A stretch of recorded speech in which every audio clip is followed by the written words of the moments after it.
रास्ता रोक कर रास्ता रोक कर कारण 5 दिन गैस पे फेरुचु ना सीटी किसी नोटिस मार्च टांकी आसबनी कि अमुक आम फेरी जातु राति दिन सारा आम ये पढ़ु राति आसी पढ़ुचु ना कि आसुना माँ सारला गैस आमर बुकिंग करदेलु किंतु आम 5 दिन फेरुचु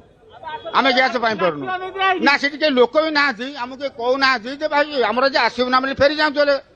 राति आस पड़ी फेर जाए राति हूँ आमर गुरुबंधन टीएसी नंबर आमती बुकिंग आमको आसीदेलु मैडम जन कहले तुम शनिवार आस शनिवार राति आसलु से पाइल शुक्रवार फेरिलु सोमवार फेरिलु आज भी फेरलु आम राति 12टा 11टा केत राति सारा लोक अच्छा पूरा डीएस नंबर भी आम आसी जाइए देखु आम डीएस नंबर भी आई डीलरशिप आम जो सारा एजेंसी से देखा दर्शन ना नोटिस ना गाड़ी आसो ना आम जानी भी पारूनु आम डीलरशिप आम केमी जानू गैस केत आसो कौ दिन आसो।